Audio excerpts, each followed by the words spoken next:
Right, it's 2:30, so we'll open up the December 3rd meeting of the Washoe County Open Space and Regional Parks Commission. Roll call, please. Doug Doolittle. Here. Stephanie Chen. Here. Heidi Anderson. Here. Polly Boardman. Here. Thomas Gwynn. Here. Darla Lee, absent. Chris Nenzel. Jennifer Oliver, absent. Greg Shorts. Thank you. Would you like to lead us in the pledge, please?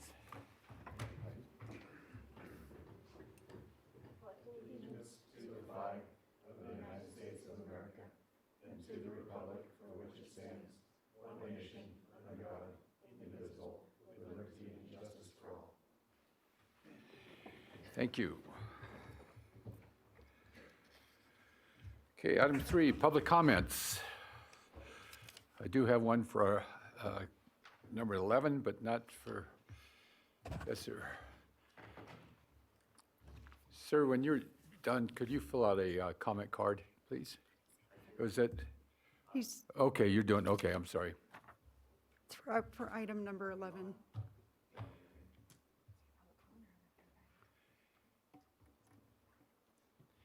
You should be on. Push the button. Are we on? Okay, This is- sounds like. This is, excuse me, sir, this is, you had it marked down for item 11. You wanted to speak at that time, or you want to speak? No, at this time. Okay, great. Okay. Go for it. Yeah, for the record, I'm David Von Segern of Reno, Nevada. And I'm here representing the Sierra Club, the Great Basin Group.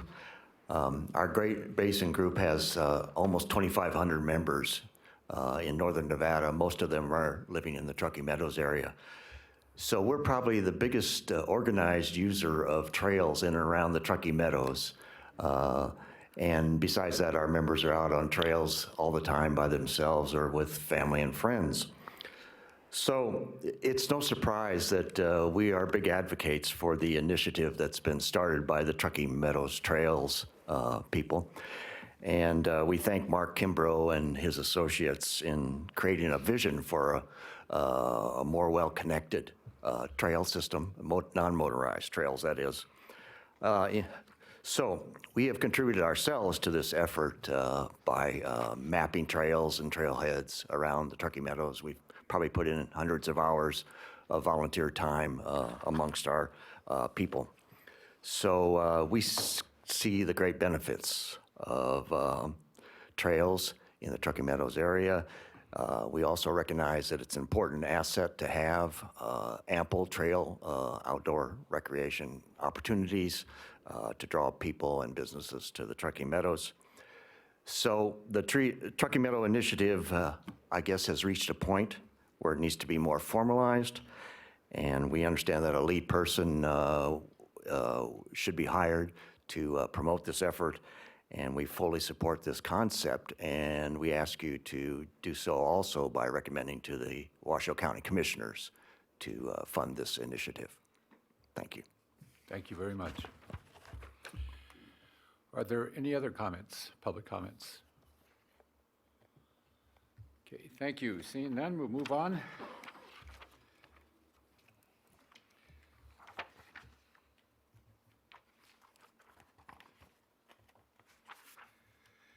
Item 4, approval of agenda for the Open Space and Regional Parks Commission meeting of December 3rd, 2019.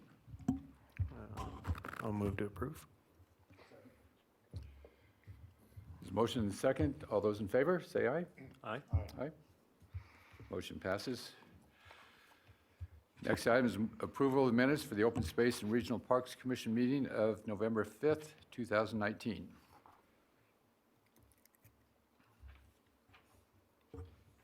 I move to approve.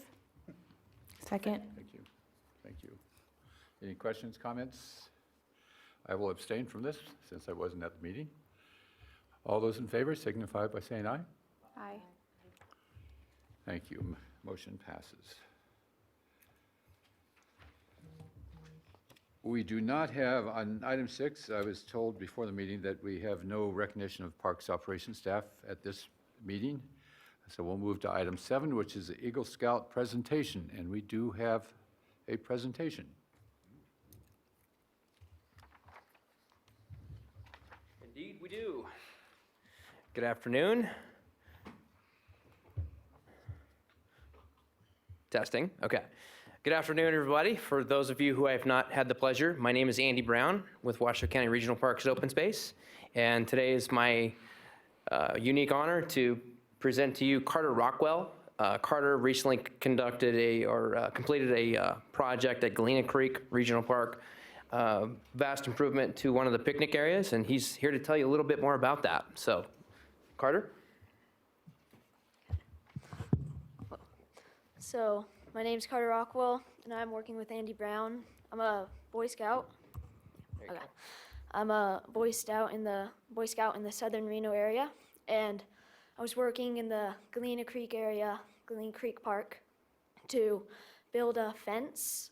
We built a fence to protect the wildlife around the area, and we also stained it to help preserve it, and we did a small cleanup, which also greatly improved the overall look of it. So, okay. So, as I said before, we built a fence, and what was one of the most amazing things of this is that was all the support that I had. I was overwhelmed with about 70 volunteers to come and help, and it was just amazing to me to know how many people really supported me. And another big thing about this park, this project, is that my family and a lot of my friends and also my school, we go there a lot as maybe like field trips or anything like that, or just to go there maybe to play or to enjoy the nature. And so it just greatly helped me understand what work goes into all the cleanup and everything. Okay, so we built and stained a fence and did a small cleanup around the areas. And that's just a picture of what it looked like before.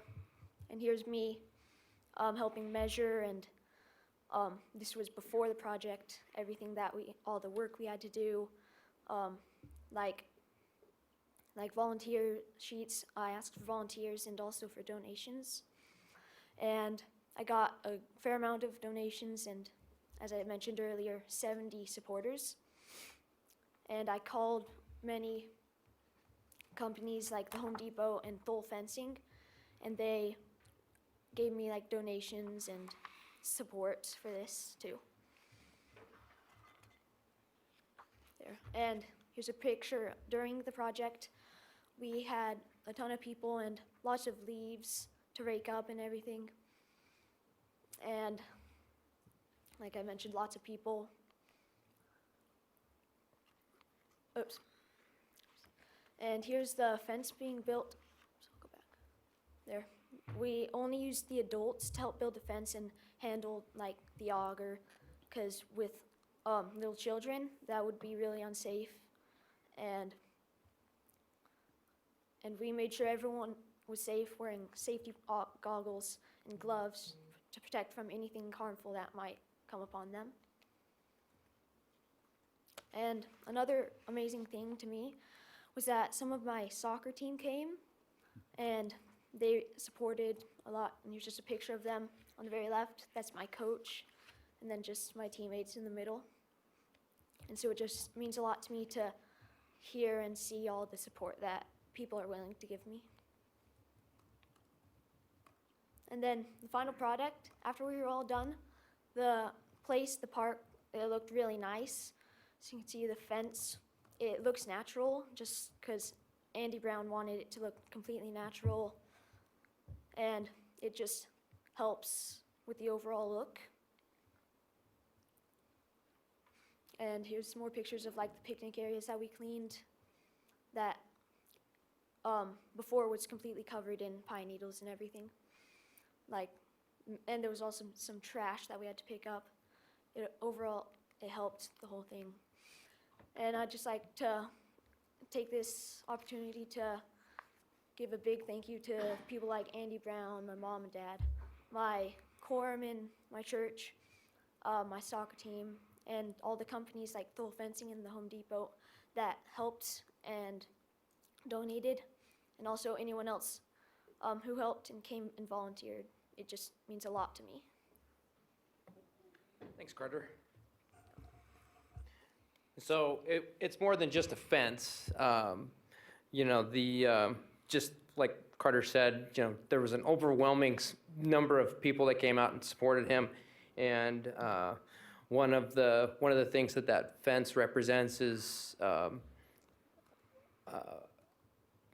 you know, we're making headway with a lot of the deferred maintenance that's been, you know, we've got a whole backlog of for years. And Galena Creek Regional Park is our oldest regional park. You know, it's over 85 years old, and a lot of the infrastructure in there's aging.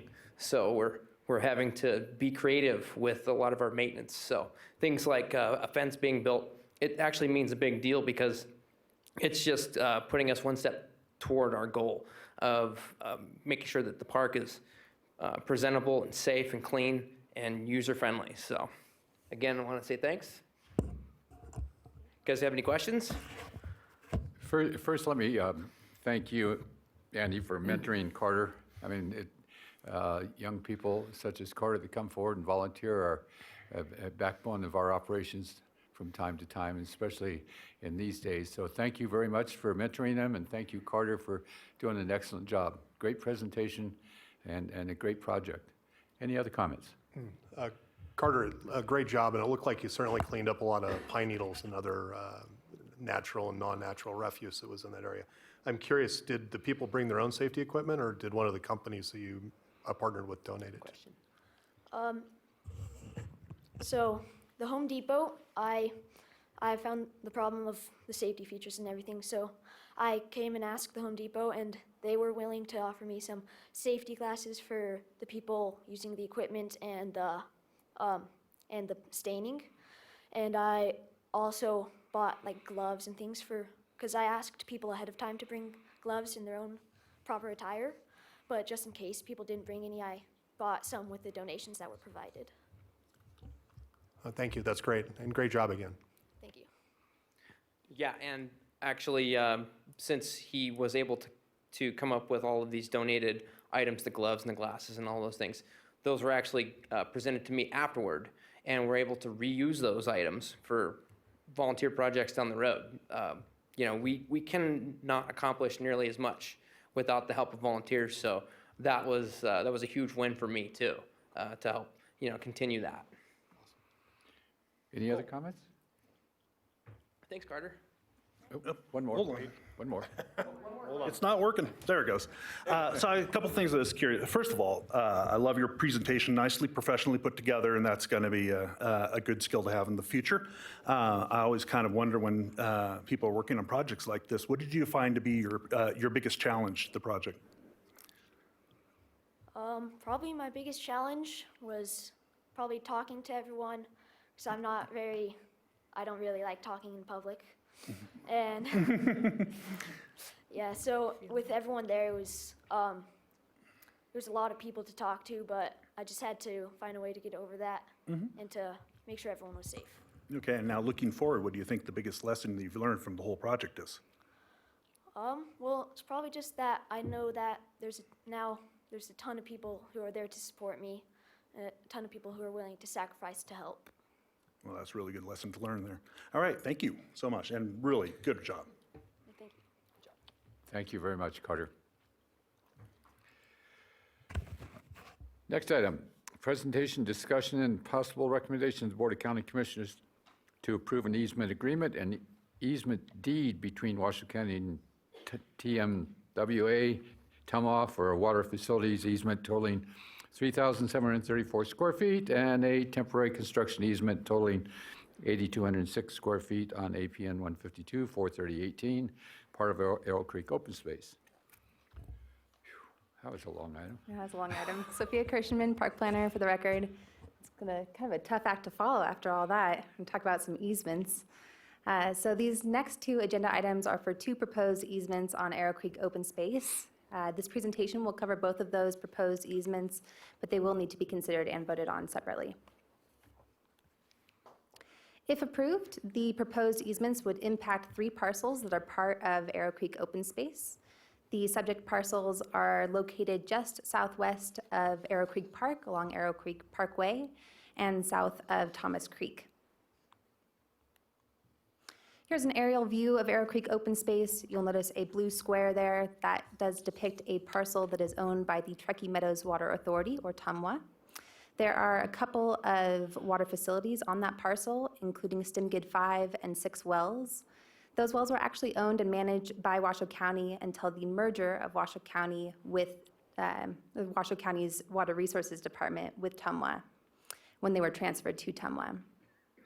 As you can see, the TUMWA parcel is primarily surrounded by Arrow Creek Open Space to the west, south, and east, with a small portion of the parcel bordered by Arrow Creek Golf Course to the north. Additionally, TUMWA does have an existing easement that provides access to that parcel for maintenance purposes. TUMWA is now requesting 2 additional water facilities easements on Washoe County's Arrow Creek Open Space. This would be to construct 2 drain lines and rock line channels, which would bring Stimgid 5 and 6 wells into compliance with current Nevada administrative codes. So the first easement, the Stimgid 5 well easement, would impact 2 small parcels that are part of Arrow Creek Open Space. The permanent water facilities easement would be approximately 967 square feet, while the temporary construction easement would be approximately 2,585 square feet. And this would be for the negotiated price of $967. I did briefly want to describe how we came up with the $967 and where that negotiated value came from. So traditionally, when an entity applies for an easement on one of our properties, Washoe County would require them to conduct an appraisal, and then the value of the easement would be based on that appraisal. However, in this case, staff have concluded that the cost to conduct the appraisal would likely be about the same amount as the value of the easements themselves. So in an effort to lessen the burden on TUMWA's ratepayers, we asked if they could make a proposal based on some recent appraisals conducted in the area. TUMWA did have appraisals conducted on a nearby property in 2017, and based on those appraisals, they offered us $1 per square foot, or in this case, $967 for the permanent easement. The 2 parcels that would be impacted by the Stimgid 5 well easement are shown on the left in green. On the right is sort of a closer up depiction of the easement area. Here's a zoomed out view of the easement area. It's circled there in yellow. You can see Arrow Creek Park to the northeast, just to kind of provide some context there. And then the second easement, the Stimgid 6 well easement, would actually impact a different parcel within Arrow Creek Open Space. The permanent easement in this case would be approximately 3,734 square feet, while the temporary construction easement would be approximately 8,206 square feet, and then again at the negotiated value of $3,734. The parcel that would be impacted by the Stimgid 6 well easement is shown on the left in pink. TUMWA's parcel is in purple. The 2 parcels that would be impacted by that first easement are shown in green. So just to kind of provide some context about where all of these parcels and easements would be in relation to one another. And then on the right, again, you have a closer version or closer view of the Stimgid 6 well easement. And again, zoomed out, there is the proposed easement area for the Stimgid 6 well. I did want to note that a portion of the lower Thomas Creek Trail does traverse Arrow Creek Open Space and would be impacted temporarily by construction of these improvements. So a little bit text heavy here, but some important stuff to cover. So the new pipe for Stimgid 5 well would be installed underneath a portion of the trail, and construction of those particular elements would take a maximum of 2 weeks. During that time, TUMWA has agreed to post a signed detour that would divert trail users to the tank and well access road that is just below the actual trail. I'll go back really quick. So on this map, you can kind of see 2 lower Thomas Creek trails. The northern one is like the official Thomas Creek Trail. The bottom one is actually the TUMWA well access road, and that's where trail users would be diverted while construction of those elements is occurring. Trail users can then reconnect to the trail approximately 1,900 feet southwest of the work zone. Additionally, work is expected to take place between January and February when trail use is minimal, and there will be no long-term impacts to the trail. To mitigate any impacts, revegetation is required and construction hours are limited. Additionally, TUMWA will be required to secure a Nevada Department of Environmental Protection permits, and they have additional revegetation requirements as well. Since these upgrades or improvements are required pursuant to current codes, there is no feasible alternative location for these upgrades to take place, and there will be no long-term impacts to the Arrow Creek open space property or to the trail. Staff is recommending approval of the proposed easements. A possible motion to recommend approval to the Board of County Commissioners for the Stimgid 6-well easement is located here and in your staff report. The following slide has a possible motion for the Stimgid 5-well easement and also in your staff report. This concludes staff's presentation. I'm happy to answer questions, and I do believe there is a representative from TUMWA here who is able to answer questions as well.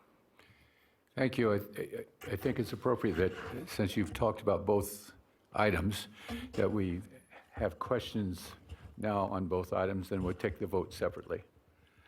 Okay. Any questions related to this item? Yes, Chris.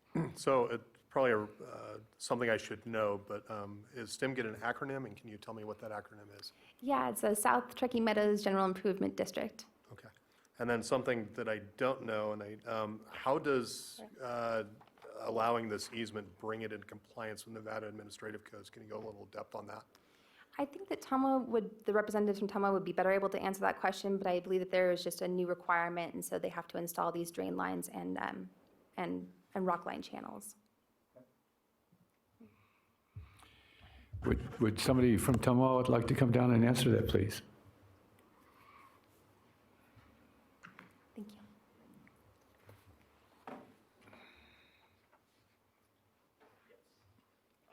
For the record, Kellen McGlynn, Senior Design Engineer with the Truckee Meadows Water Authority. Nevada Administrative Code requires wells to have a pump to waste feature. Basically, when the well comes on, it goes to waste for a certain amount of time prior to going to the distribution system. And in this case, these wells, STIMGIT 5 and STIMGIT 6, are not equipped with that ability, and these easements will allow us to retrofit those wells with that ability and then basically ultimately dispose the water into Thomas Creek, which we have a de minimis permit to do. Is TUMWA currently paying some sort of administrative penalty for not having this feature in this well, in these wells? No, we're not. Tom? Yeah.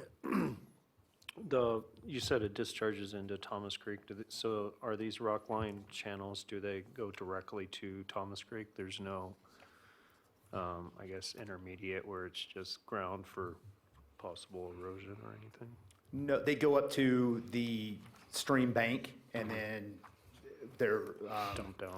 going to be fortified with riprap and also some gabions to prevent any kind of erosion. Great. Thank you. Any other questions? I have a question. Go ahead. In regards to the revegetation, is there any stipulation in terms of there has to be, you'll maintain that revegetation for so many years until it's reestablished, or is it just until something takes? How is that looking?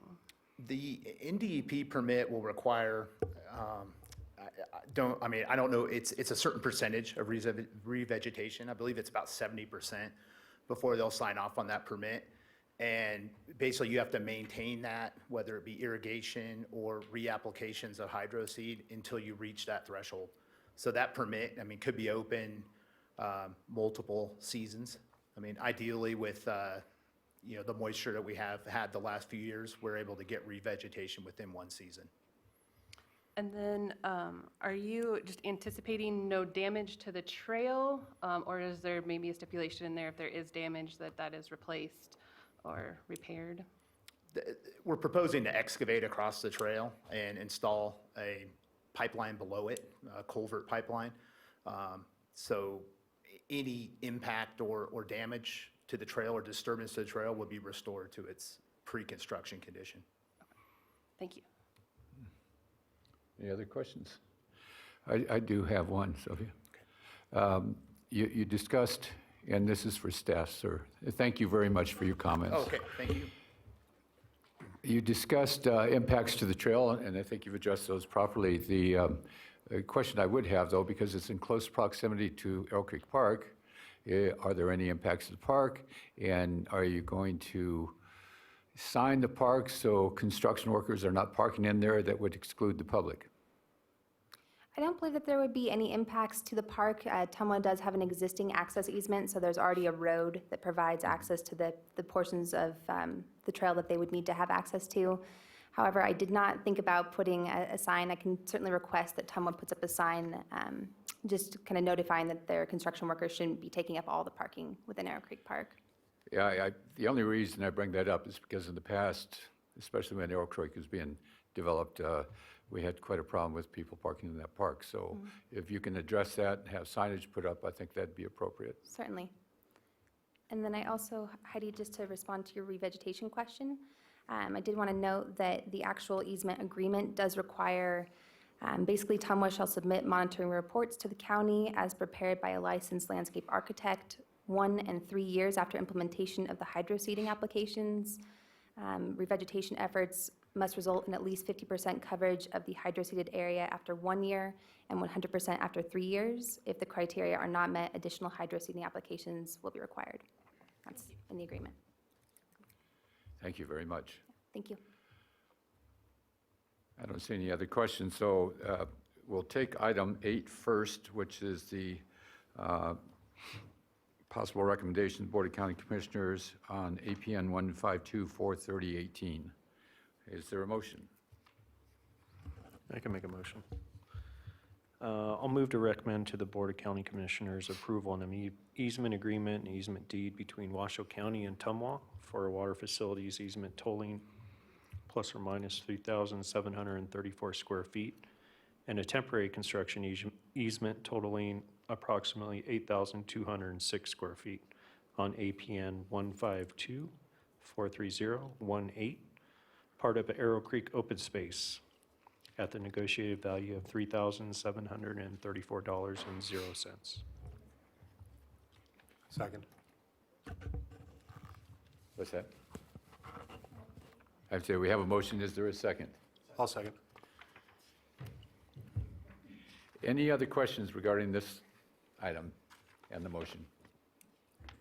Seeing none, those in favor signify by saying aye. Aye. Aye. Those opposed? Motion passes. Now we'll go to item 9 that concerns APNs 152-05122 and 150-12125. Is there a motion? I just have a quick question. I assume these sites will be fenced in? The well sites?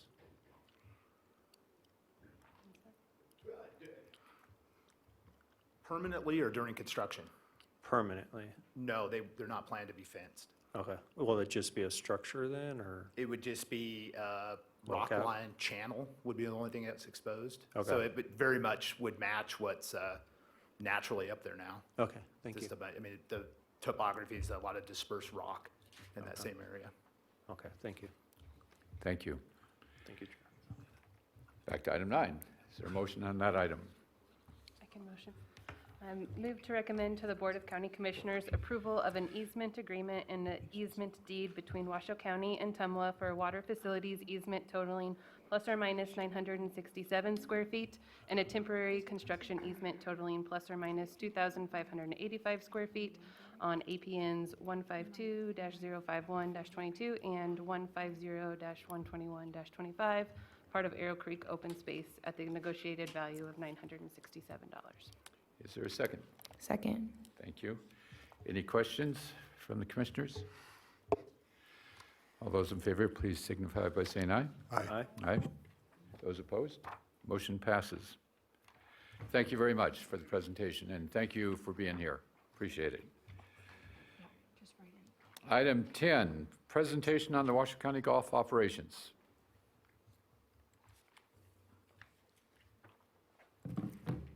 Good afternoon. For the record, Eric Crump, the Washoe County's Community Services Department. For many of you who might remember, last month we had a golf presentation from Sierra Sage operator Mike Mazzaferri. And so today we have Greg Nenzel and Darren Minetti here from Washoe Golf. They're our operators and have been operating Washoe Golf for us for some time, so they're here to give a presentation on golf operations at Washoe Golf.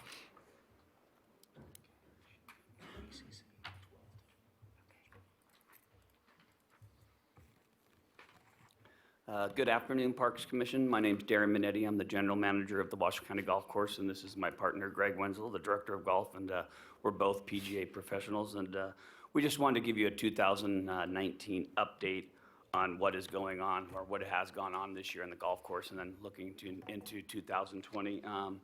So number one,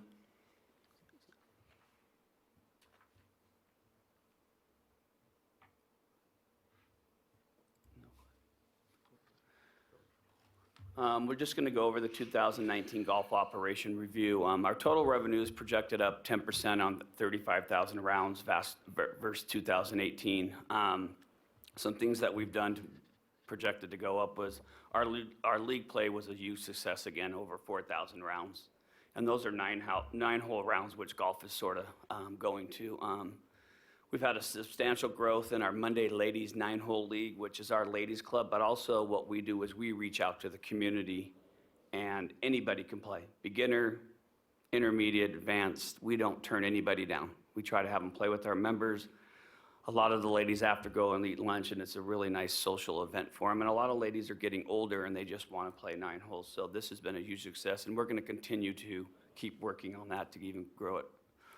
Success in the creation of our in-house events is our More Distributing Tournament. We had 72 players. We did an 8-inch cup, and every hole out there of 18 holes had an 8-inch cup. And it's a fun thing, and it's a very social event, and that's what, like we're saying, we're driving that community back into the golf course. And then Shine the Shoe, which is our fundraiser. We had 90 players, and all the money goes back to the golf course for whatever we need, if it's sprinkler heads, seed. So I think that's some things that we're really working on is to keep getting the course better.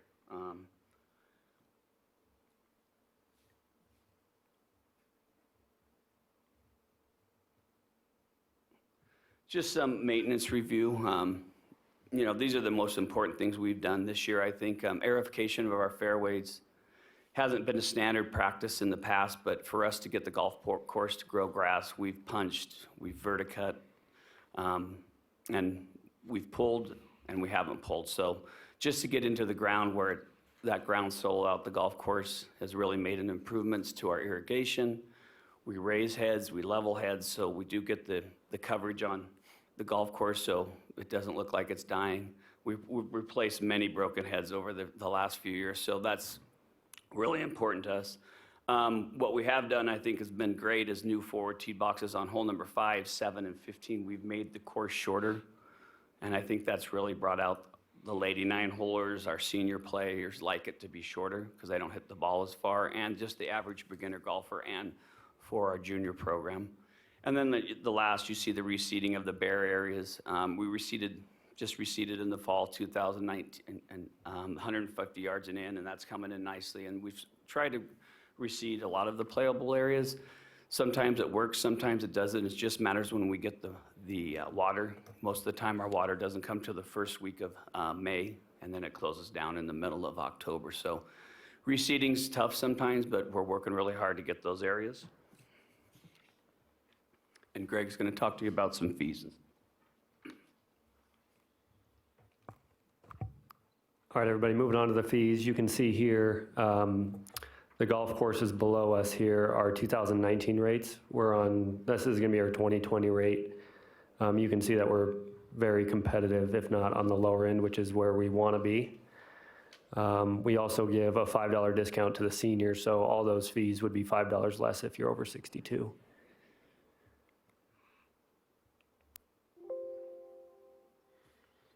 You can see the 2019 green fees to the 2020 green fees here. We are increasing our fees $1 in most cases going into next year, which is just pretty much consistent with inflation. Cart fees staying the same, and right now we are planning on keeping our range balls the same price as well.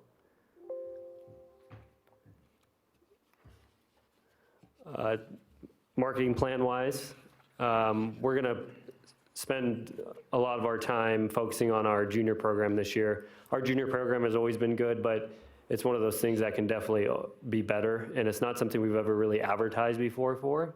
So we're going to do that, knowing that that's basically our future. Core groups and league play is something we've advertised towards in the past. We've had success in reaching out to local businesses. Our Monday League, which Darren had kind of touched on a little bit, partners with the local craft breweries. And, you know, having a business tied to the golf tournament, it usually helps increase play. We've utilized email, social media posts, and we're building our following on our phone app. In the past, we've used text messaging advertising before, but that's a little bit personal. You can only send out so many before people kind of get annoyed with you. So moving towards the push notifications with our app is something we're going to push harder towards in 2020. Our Tuesday League partners with Lotus Radio. You know, again, another local business, you know, hearing Washoe Golf Course on the radio every week definitely helps people get out to the course. In the past, we haven't used much Google advertising. We've mostly focused on Facebook advertising, but this year we're going to move towards the Google advertising campaign along with Facebook. Facebook, we've had success in advertising specific events and then a little bit on our promotions, but Facebook has been successful for us. Going into next year, obviously the leagues have been great for us, and we're going to continue to make sure that those are going well. We are going to expand our Monday League. Currently, in years past, it went from May to August. We're going to expand it April through September. Knowing that the daylight is a little shorter in April and September, we're actually going to go to a 7-hole loop. And that might sound a little strange, but that's going to allow people to play a little bit faster, get done before daylight. And a lot of the best practices now in golf is the time it takes. And utilizing something like a 7-hole loop may actually be the future of golf, looking at ideas like that. So we're gonna give that a shot in those shoulder months. Our leagues are fun. They're scramble format, which means that everybody tees off and you go to the best shot. So essentially you can not take any of your shots, but you're hitting a shot every time, and you know, you still feel like you're contributing to the team. Like I mentioned, the Monday League partners with the local craft breweries, and then the Tuesday League partners with Lotus Radio. In 2020, we would like to partner with the First Tee of Northern Nevada. We are currently the home of the First Tee of Northern Nevada, which is the predominant junior golf program here. If you're unaware of it, it serves thousands of kids each year. And having a tournament out there to raise money for them is on our schedule for 2020. Due to the demand for our Monday and Tuesday League, we are actually sold out most weeks, so that would be 144 people. And then we have a wait list, and we're looking at actually expanding and maybe doing a weekend league to manage that overflow from our weekday leagues. As I mentioned, junior golf was going to be on our agenda for 2020. Currently, our junior boot camps that we hold are week-long, and we have 3 of them during the summer. And if you're unable to make those 3, then you're pretty much out of luck, which, you know, if we're losing any kids that might be able to golf or want to golf, that's a problem. So in 2020, we're going to build our junior presence through monthly sessions rather than just specific week sessions. You can do 1 month, you can do all the months, but it's just giving them another option. We're also going to keep our boot camps, which have been successful as well. And then we've also been in talks of potentially putting in a permanent disc golf course. This is subject to approval, but currently once a month we have a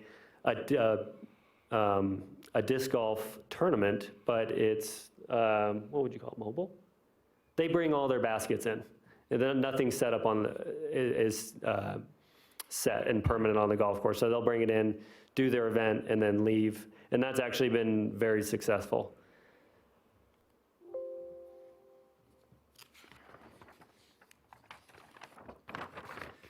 And we just want to tell you what's happening in 2020 in the golf improvements, our capital improvement fund, irrigation repair, irrigation pond improvements, intake and filters. We're going to need that because we have problem with the silt and that clogs up our sprinkler heads with our pressure. And then new and clock and new sprinkler heads. Bunker improvements, hopefully we can get to them this winter sometime if the weather stops. We are going to have to put new drainage and new sand. We've done probably half of them, and we're going to try to get the other half. We're going to rebuild a nursery green. It used to be our practice area on the right side of number 15, so if we do have a problem with a green or a fairway or a tee, we can pull that grass out, cut it out, and replace it.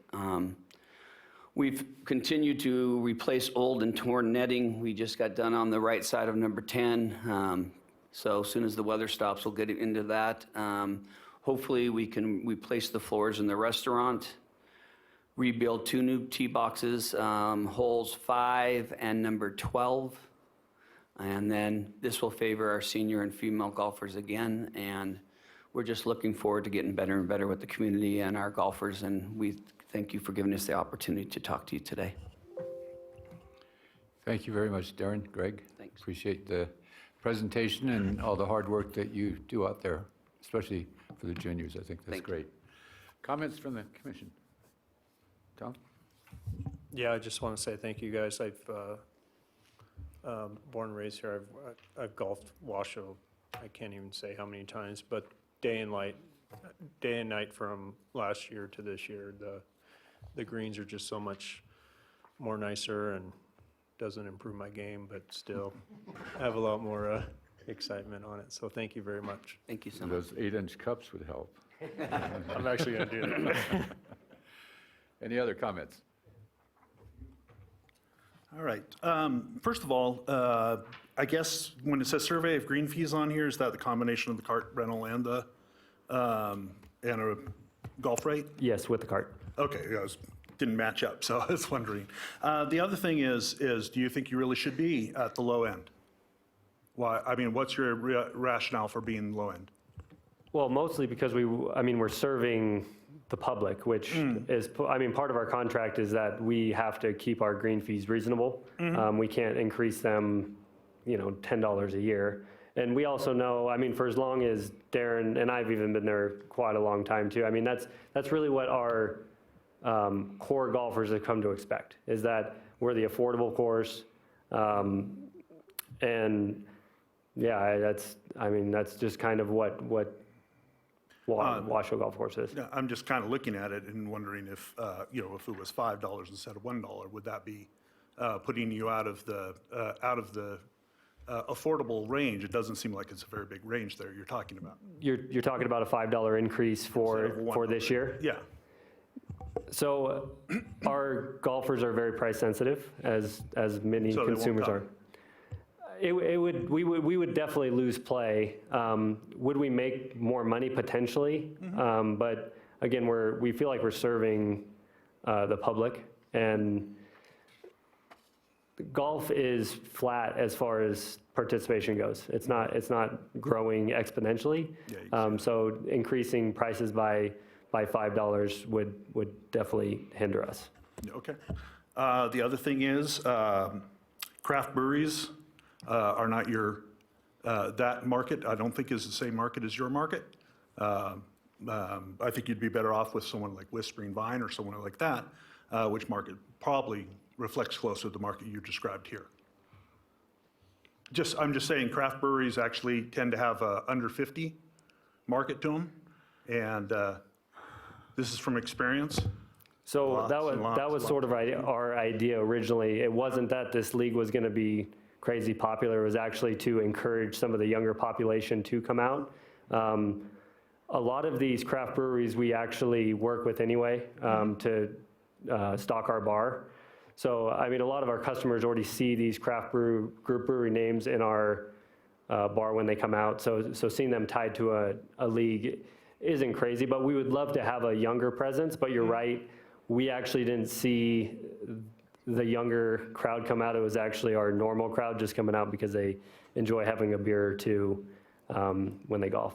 Now, sorry, I assume on the disc golf, it's Reno Disc Golf Association that you're working with? Okay, they got a lot. And you're not planning to charge for that?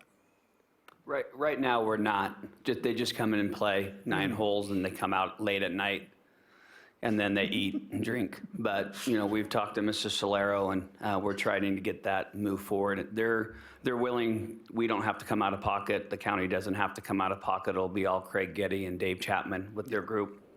And they buy everything that's involved. They have to do the advertising. They have to set up the mats. They have to set up. They're kind of crazy that way. Yeah. All right. And Craig has done many of courses, and he's already has the layout, so it's pretty cool little layout. Cool. And it won't hinder at our prime time, you know, when people want to play golf, it's not going to hinder a golfer to go out and play. We'll have it at certain times of the day where they're not going to be in the way. Okay, that sounds good. Thank you. Any other questions? Go ahead. So you were mentioning that golf is pretty flat, and then I was looking at your marketing plan, and you were talking about using the phone app that people are already using if they're already golfing, right? So is it your Google advertising campaign that you're going to reach people who don't already golf? Because I don't see a lot of ads for Washoe, and I look at some of your plans. I'm a terrible golfer, so I would go to the women's league if I knew about it, you know, for not as savvy golfers. So I was wondering how you reach out to people like who aren't even involved in golfing now. to Right, expand.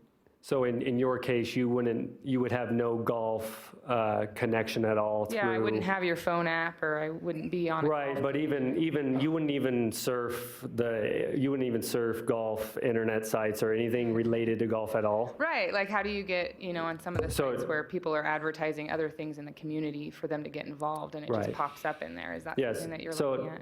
the radio, I would say the radio is probably our broadest reach. The problem is when we advertise through Google and Facebook, we're very specific. You either had to have, you know, liked golf or been to our website or had some sort of golf connection going in. Because for us to advertise to 300,000 people is extremely difficult because somebody like you might be interested, but you know, the person sitting next to you with that same thing, never golfed, isn't interested at all. So, I mean, in looking at the advertising campaigns we've ran, if I just run one to the entire town of Reno, it doesn't do very well. Change.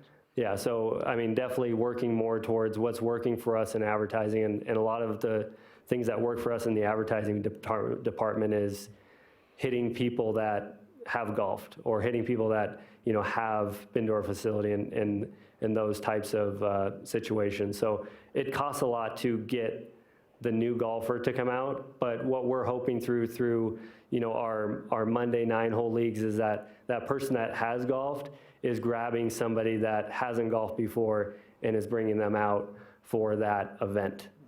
Okay.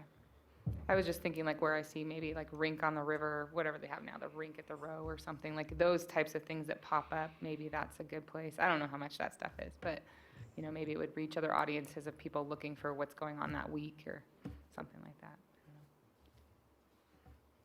Any other questions? Yeah. You have a veterans discount. So we have the senior discount, and then we also had a Veterans Day tournament, which we offered a discount to the veterans that day. But a day-to-day veterans discount, no, we don't. We just have a senior discount. Seems like a big market, though, in this town. I only have a quick question on the disc golf. Great idea. I've even seen some public courses do soccer golf. But they're nowhere near the greens when they set up their baskets, right? They're away from the greens. They're all set up into the roughs, away from the greens, but players can't even see them hardly. We don't have any hole, I believe, we changed it, that does not cross a fairway. Yeah. So every hole will be either on the left side or the right side, in the rough, you know, what they're netting, what they throw into, and so Craig's done a really good job with that, and it's nice to have been with him to go over it with him. Well, they want the challenge of the trees and everything else, so that's good. Definitely. Thank you. Thank you both for your presentation. Thank you so much. Appreciate it. Thank you. Item 11, presentation on Truckee Meadows Trails. Mark Kimbrough. Good and afternoon, company. Commissioners and staff. For the record, Colleen Wallace-Barnum, Park Operations Superintendent. I have the pleasure of introducing Mark Kimbrough today, and he's going to be doing the presentation in concert with Cheryl Surface. Mark, just so you're aware of his background, actually worked for Washoe County Parks in the years past, worked for Nevada State Parks, and then was the executive director of the Tahoe Rim Trail, and he is currently a consultant and also does this in his spare time, apparently. But very involved in the Truckee Meadows Trails Plan. Just so you're aware, the Truckee Meadows Trails Plan has also been in concert and supported through the Truckee Meadows Regional Planning Agency, in addition to EDON. So without further ado, Mark, if you'd like to give your presentation. Good afternoon. Well, Heidi knows about it because she's one of our active members, actually. So why are we here and what's the presentation all about? I'm going to push it this way, except once I figure out the clicker. Okay. Am I doing something wrong with the clicker?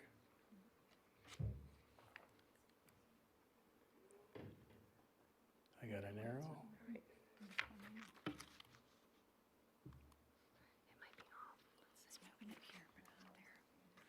Technology. I just love that. Plan B.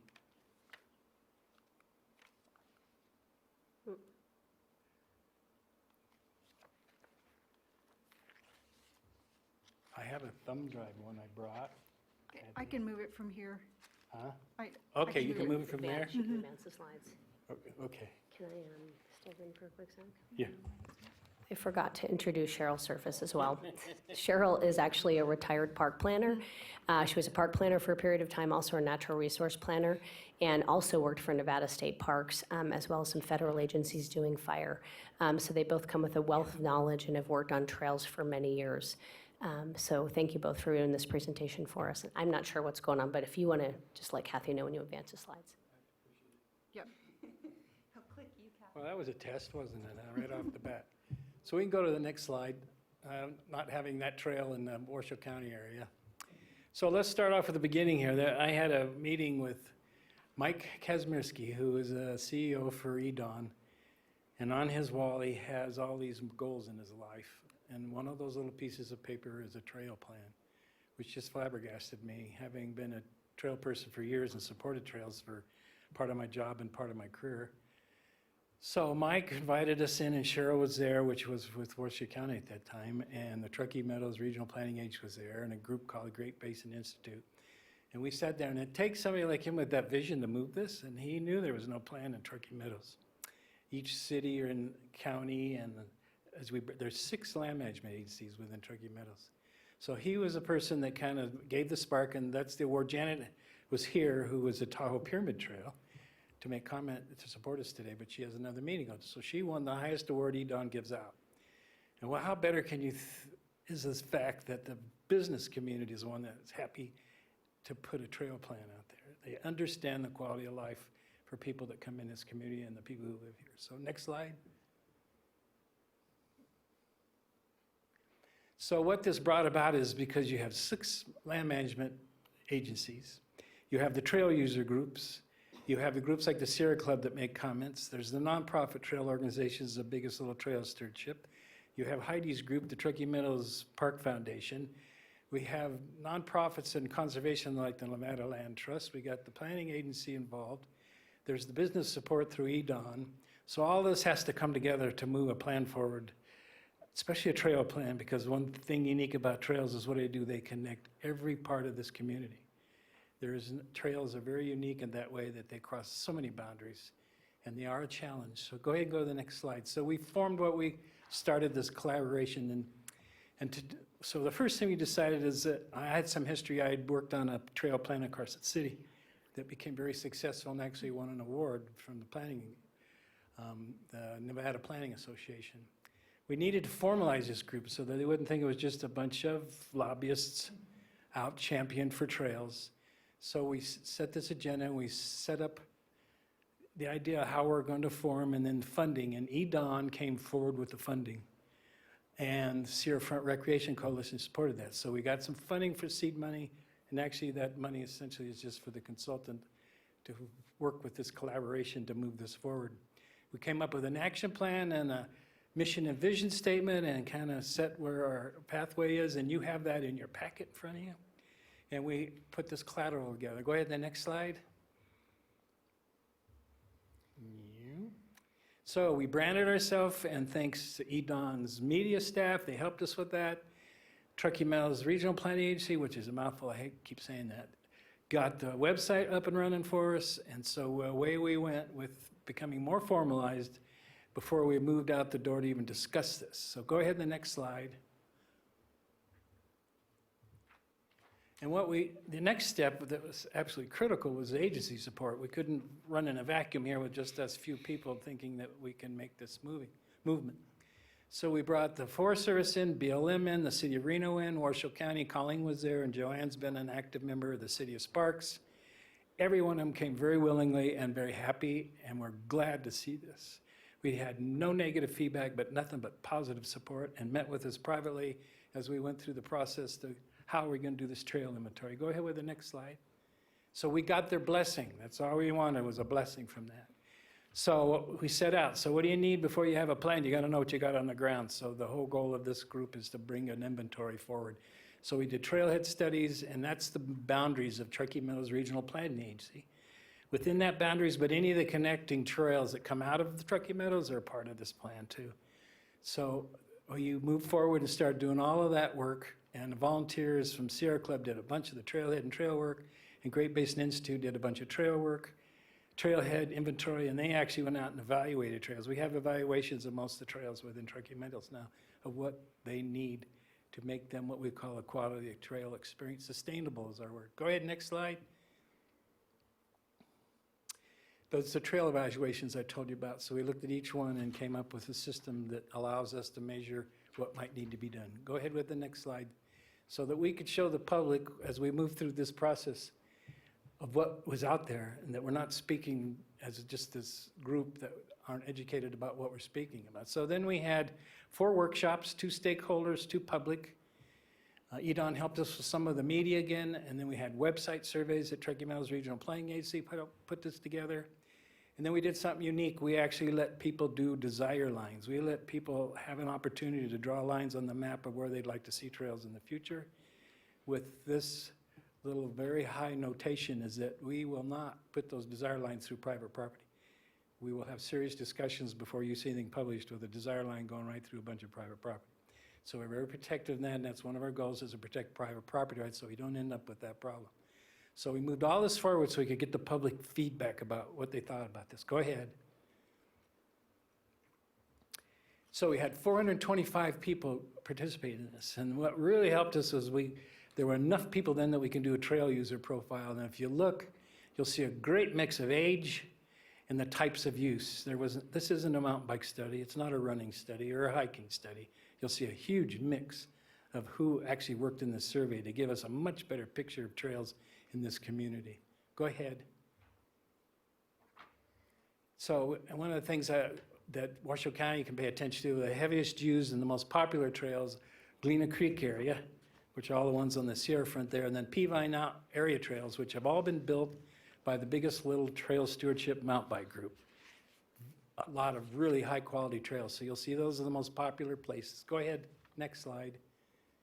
So Washoe County has the primary responsibility for most trail users. And you'll see, this is what they ranked and what they felt was most important. And number one always comes up, I'm afraid, is people want people to pick up their pet waste. So that's just a number one thing that comes up all the time, and that's a very difficult thing and I'm sure Colleen could tell you stories about how trying to manage that, and it's almost impossible sometimes. So you'll see what they thought was for satisfaction, what they need in courtesy of trail users has become a problem. One of the things you guys, this community is having is it's getting more and more people using the trail. So there's actually some of the survey materials you're showing us, there's a concern now about courtesy between the trail users. And there are alternatives to fix that in the future, but that just shows you what we would work on as a group with this plan And the highest priorities is what the public was asking us. Go ahead to the next slide. Trail user survey again. So look at what I was surprised with. People are asking for number one, restricted trail use. That's a huge thing to work with and work for.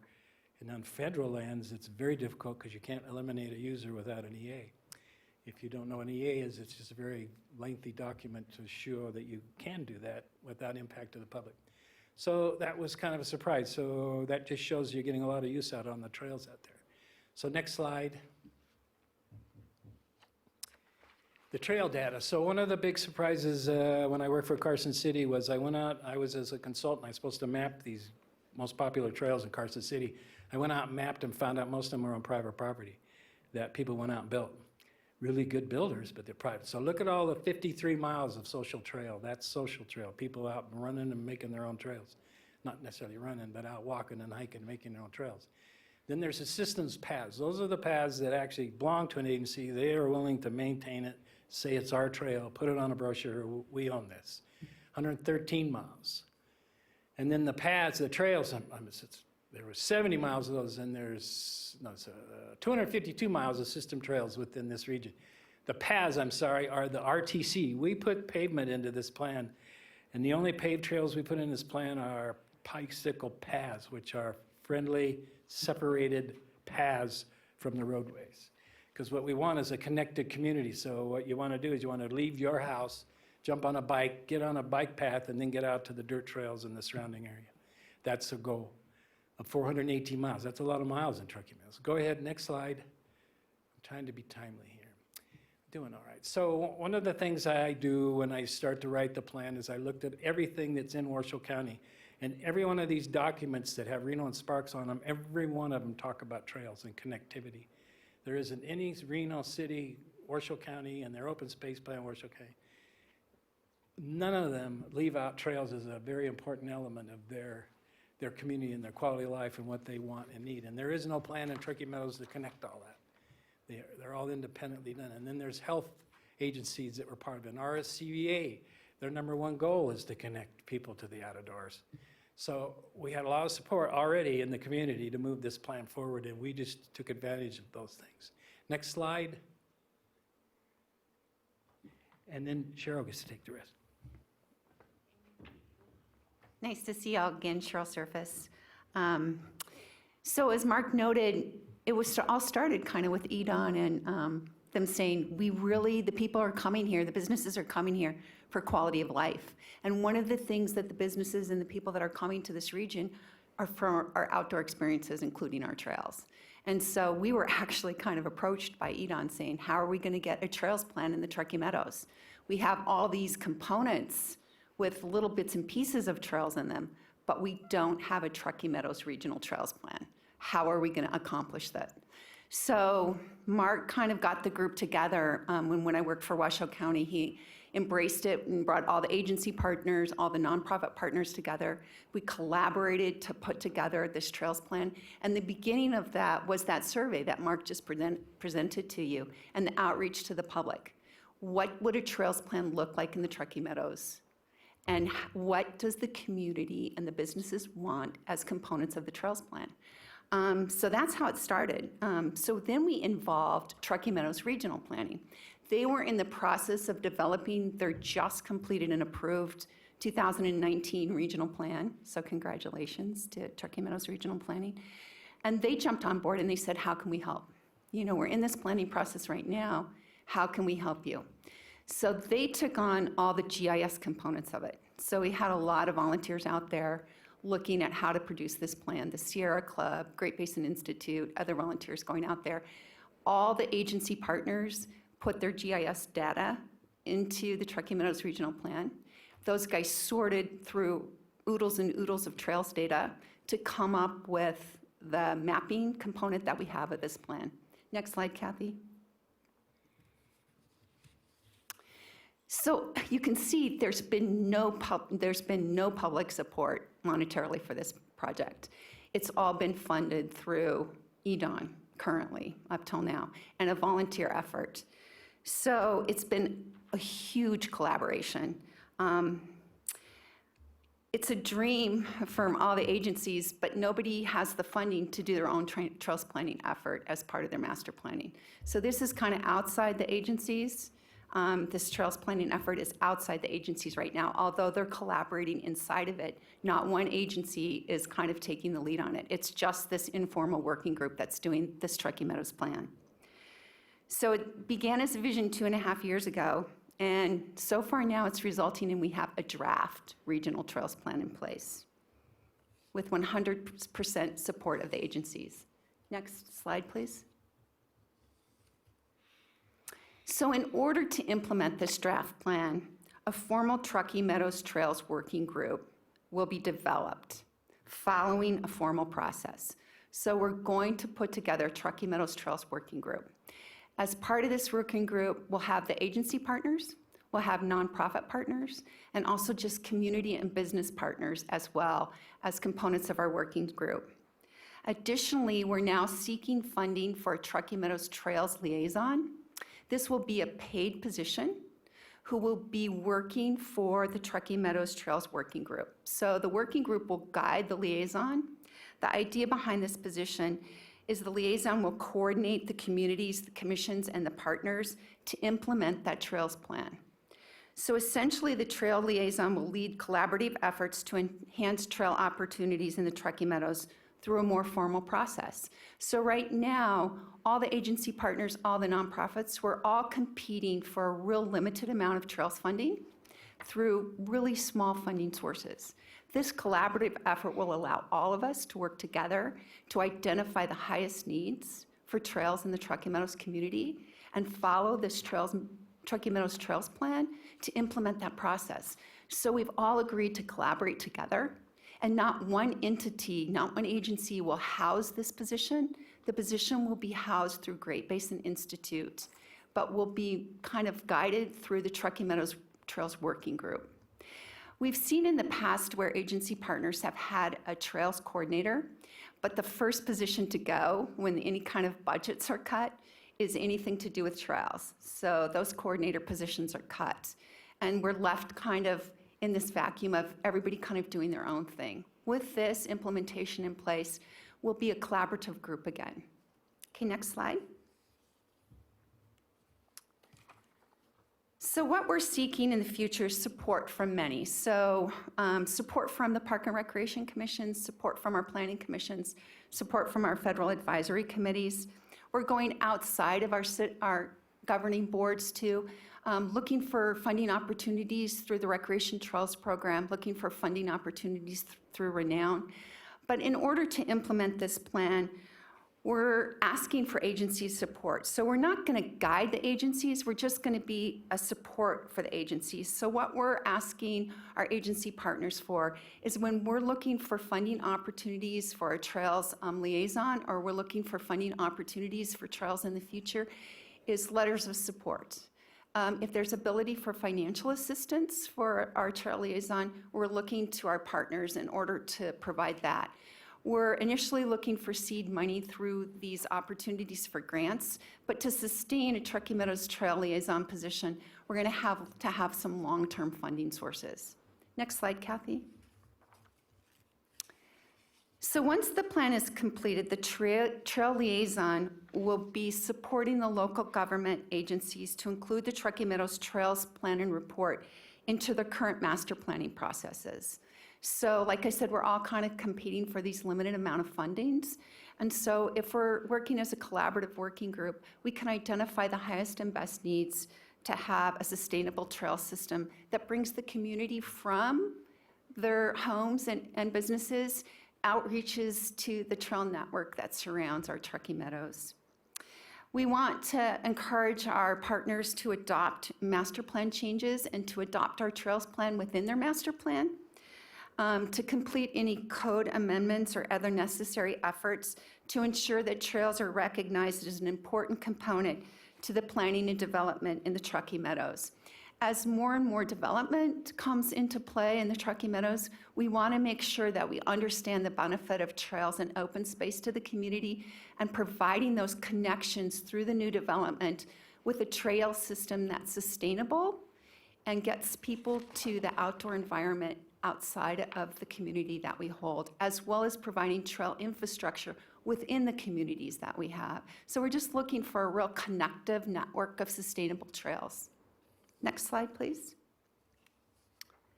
So it's the desire of this Truckee Meadows Working Group and the group that we have right now to offer support to the land management partners to implement the Truckee Meadows Trails Plan and Report. So agencies do not have the capacity right now to make trails a priority within their own organizations. As a result, the Truckee Meadows Trails Working Group and Truckee Meadows Liaison will support the agencies to implement trail opportunities as they become available. So Truckee Meadows Trails Working Group and the Trail Liaison, we may be asking for grant funding for trails, but we'll be assisting also our agency partners when they're asking for funding for new trail opportunities and trailheads. We'll be assisting them by providing matching opportunities, providing letters of support, and just that real collaboration to make sure that we're looking at the overall community and not just Washoe County or not just Reno or Sparks or BLM or the Forest Service, but holistically at the Truckee Meadows as one collaborative trail community effort. Next slide, please. So the desire of our presentation today is to give the commission a glimpse of what's been going on kind of behind the scenes. So we expect to have our draft plan in place by the springtime. We're still in the final stages of incorporating the information from our surveys and our public meetings. We're in the final throes of getting our mapping all together and in place so that our draft plan will be available to our agency partners and our supporting nonprofits and businesses to make comments before we go into our final planning stage. So our intention is to come back to you with a draft plan probably early in the spring so that you guys will be able to give us input into our draft plan. We want to make sure that we've got the best plan in place as we move forward. We want to support a regional, collaborative, premier, sustainable, connective trail system. That's our whole goal. In the Truckee Meadows, we look forward to bringing this plan out to the community, and we look forward to obtaining support not only from Washoe County's Park Commission, but from Washoe County Planning and Washoe County Commissioners as a whole. We'd also like Washoe County, when we come back, we're also looking at funding opportunities from Washoe County to assist us in providing more long-term funding for our Truckee Meadows Trail Liaison position. If that's a possibility, that's what we're kind of looking for in the future. But we just kind of wanted to give you guys a first brush at what we've been doing. Mark's put a concerted amount of effort into the whole planning process. Huge collaborative partnership. Thank you to Joanne and Colleen for being part of our working group. Heidi's part of our working group. We have other members of the community here today and our businesses that support our trail planning effort as well. So I know Tahoe Pyramid Trail, Janet Phillips just had to leave early, but we've got the support of the community and the support of the agencies, and we just wanted to let you know kind of what's been going on with Truckee Meadows Trails planning. Any questions? Next slide, Kathy, it's kind of our final one. Mark found this, it was from one of our public survey responses. It says, thanks for getting this planning project together. You know, it's been a dream of Washoe County. When I worked for Washoe County, I dreamt that we would have a trails plan for Washoe County. I know the city of Reno had a trails position before the economic downturn, and it was his dream to have a trails plan. City of Sparks, we've all been dreaming of these trails plans for years, but there's just been not that funding or those opportunity, and there's been so many challenges to get that done when there's so many other needs. So this outside kind of effort, this collaborative effort, we're finally doing it. So it's really kind of a really wonderful opportunity for everybody to come together outside of those, you know, challenges that we have internally. So thank you so much. Any questions? Thank you, Cheryl. Before we get to questions for you and Mark, I don't know if David is still in the audience. We had a public comment. He gave that us earlier. I realize that. I just want to make certain he's not wanting to do it again. So I see no other public comments at this time. Okay, thanks. I'll open it up to the commissioners. Any questions, comments? One more, Mark. Oh. Sir, when you're completed with it, could you fill out a public comment card? Thank you. Thanks, Mark. So I'm Dean DeGidio. I'm the store manager for REI in Reno. I've been the manager for 20 years. And we've been working with Mark off and on trails in this community through our grants program, volunteers, and getting our tens of thousands, literally, of members involved in supporting our area trails. So we would just like to ask the commission to please support the efforts here. It is a quality of life issue that many of our customers and future residents will appreciate down the road. Thank you. Thank you, sir. Where can I get the card? Okay. Cheers. Thank you. Any other public comments? Seeing none, I'll bring it back to the commissioners. Commissioner, oh, Okay, I Chris? understand. So I'm curious, you mentioned during the presentation that trail users, one of the top things they were asking for was restricted trail use. Can you go into any sort of detail on the types of restrictions they asked for?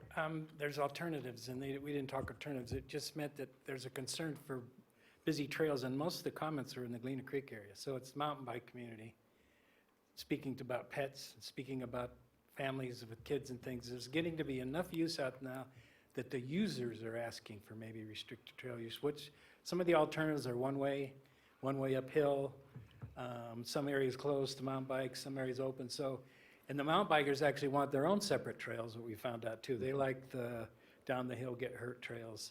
And those are hard to build because of the standards of them, but you can if you mark them well, like IMBA standard, Black Diamond they call them, so they can have their downhill runs too.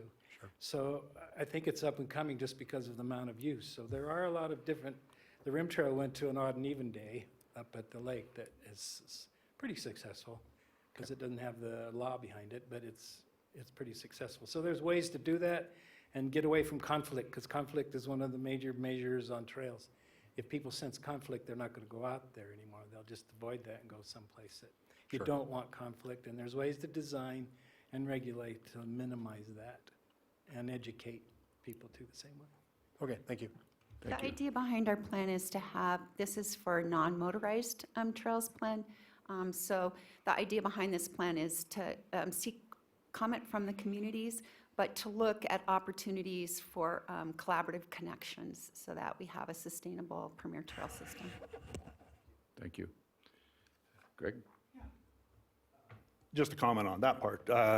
From being a mountain biker for the last 30 years, I know that you usually means try to get us off the road, off the trails. So I hope that isn't the way this is going to go, especially since that's now your primary labor source for developing new trails is now the mountain bike community.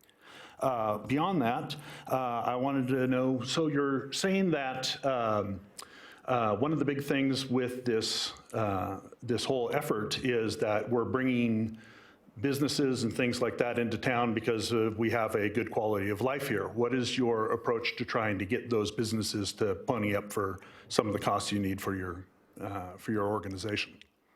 We are seeking funding opportunities from outside sources as well. We're seeking some grant funding from Renown, which is one of our partners. We're also looking at long-term, partnerships with some of our business opportunities, as well as our agency partners to help in that. The other thing that we're looking at is advocating for our partners, our land management partners, to build into their master planning and their code amendments the idea that should a developer come in and there's opportunities to have trail connections between the development and established trail systems in the area, that the developers will provide access and trail opportunities through their communities that will connect them to the already established trail system. Yeah, I'm thinking more along the lines of some of the larger businesses, the Amazons, the Teslas that are all trying to come here for quality of life. That is actually going to be one of the tasks that we have with our trail liaison position, is to work with businesses and trying to establish those partnerships with them. Very much along the same line, we all know that REI does a great job, thank you, for support here, but there are quite a few other outdoor recreation group or businesses in town. Have you been in touch with like the Outdoor Industry Association or the Nevada equivalent of that for any support? I'm a member of that. Okay. And yes, we have bike shops. We have a trail building organization that's very active with us. So that, we're also looking at models in different cities and stuff, and there are ways to gather funds for trails. Truckies had a deal with a $1 opt-out on a meal, and at some of the restaurants, you can charge $1 per bike if the bike shops ever bought into this. So we're not advocating for any of that, but there's a lot of alternatives out there, and they understand that it takes the support from the private side just as much as trying to go to the public side, which is why we have a grassroots planning effort. The agencies didn't do it. Okay. And then I want to back up 1 second. There's absolutely no way that the mountain bikes are to be considered eliminated. It was the mountain bikers who usually brought up the conflict problem. So that just shows you that there's a lot of use out on some of the trails. I'm just a cranky old guy who's been Well, dealing that's with all it right. forever. We would never, that's your primary group, as you said. They're the trail building groups now. That's not as much as it used to be in the past. They're the ones out. If you want to go see all those, you go out to Peavine, you see a huge confluence of trails that are all about the mountain bike community. So I just want to back up and make sure that somehow that didn't get out, that any choice to eliminate a user group from this ain't gonna happen. Okay, good. And oh yes, you said you've collected a lot of data on trailheads and all that information. Where is it? It will be on the website when we're done with the plan. Okay. We're running into all kinds of problems with GIS work across 6 agencies because they all have their own GIS. And Port Truckee Meadows has been challenged. We just were at a meeting today with the map. It's just all these lines on the map and trailheads and dots, and the scale is phenomenal. This is a big community. Using GIS. We will have all that when we get done, and we just talked about that. We're gonna try to figure out we have a database so big it wouldn't fit on that screen. We had to figure out how to squish that all down so we can put it on an 8.5 by 11 or something. And we're gonna do the ideal situation, we're gonna have an interactive map on the brochure, you'll have, on the website, a brochure that people will have, and then we've got all that information now to nail all that down. So lots of stuff coming, but we're right at the finish line right now that we're not quite there though. GIS is quite a nightmare as far as usability is concerned, but it's about the best data collection tool out there. So it's a little bit of a... I just want to say thank you to all the agency GIS partners who actually provided and all the nonprofits who provided information. And Truckee Meadows Regional Planning has been utilizing not only staff time, but interns in order to put all this data in a usable format. So huge kudos to them. I bet. Yeah, because we dumped on them right when they're doing their regional plan, the same year.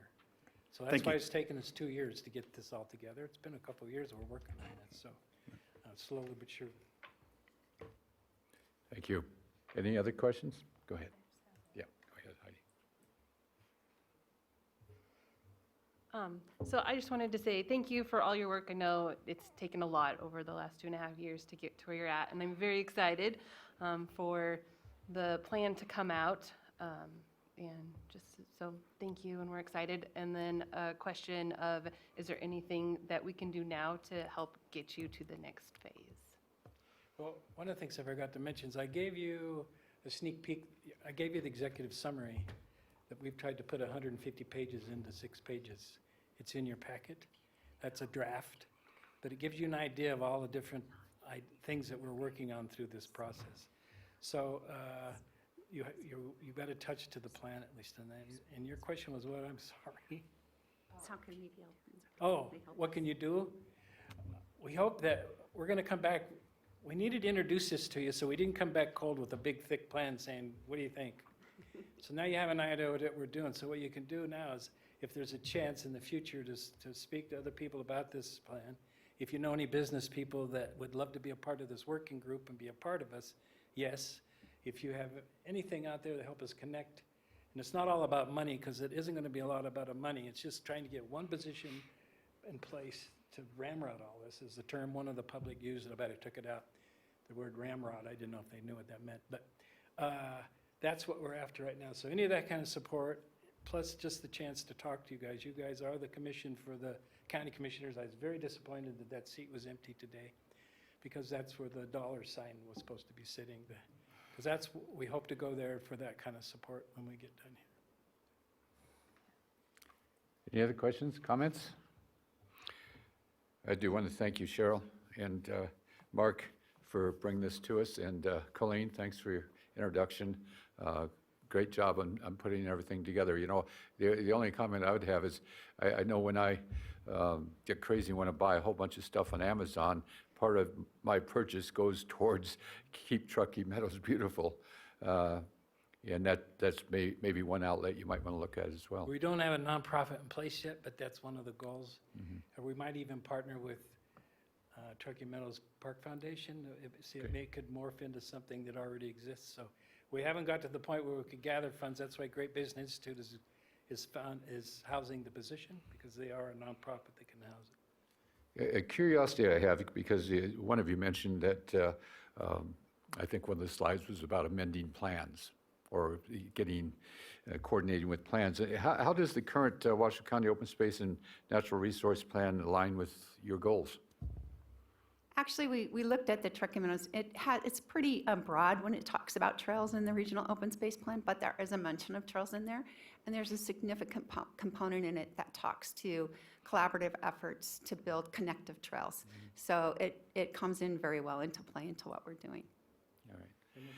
Thank you both very Well, much. there's one more big item in the planning go side. ahead. I'm sorry, I don't mean to interrupt. The Truckee Meadows Regional Planning Plan has a short piece on trails, but their next step and their next plan is a natural resource plan. So they're going to put all of this trail stuff into the plan in their natural resource plan that will start here soon, so that it didn't all disappear, all this work that they've been doing too. Thank you both. Next item is item 12, presentation on pesticide use in parks and open space. Colleen. Okay.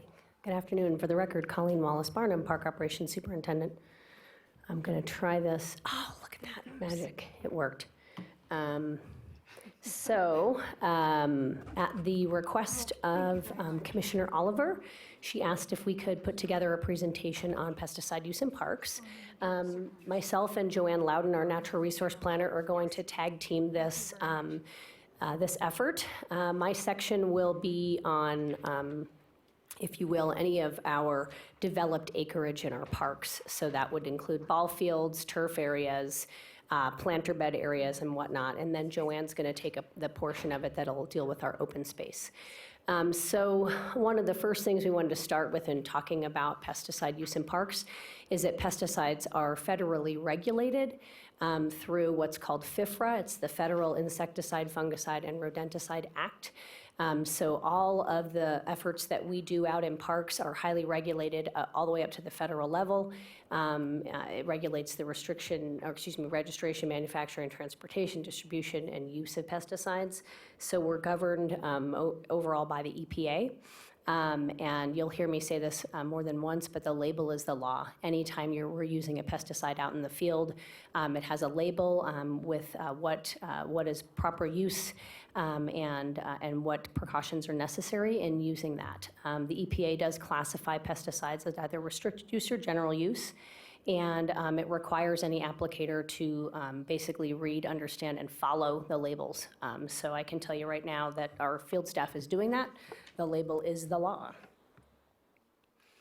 Okay, so our state laws, we actually have a few that we are under the Nevada Revised Statutes. Chapter 555 requires that a certified or licensed applicator is used for all restricted use pesticides, and park staff are required to have a government applicator's licensed issued by the Nevada Department of Agriculture. That was just instituted with some legislative changes back in 2017, so that's fairly new to us, but we are currently under this regulation and we are following it. Then also there's NRS Chapter 585, which requires pesticide registration with the Nevada Department of Agriculture. Then there's also an important distinction in the field when you're talking about noxious weeds and nuisance weeds. Noxious weeds are actually categorized, they're identified by the state.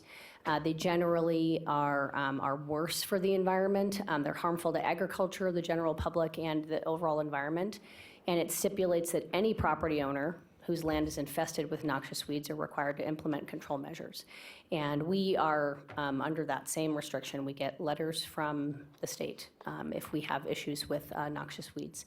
Now, nuisance weeds are going to be a different category. We do treat those as well. Troublesome.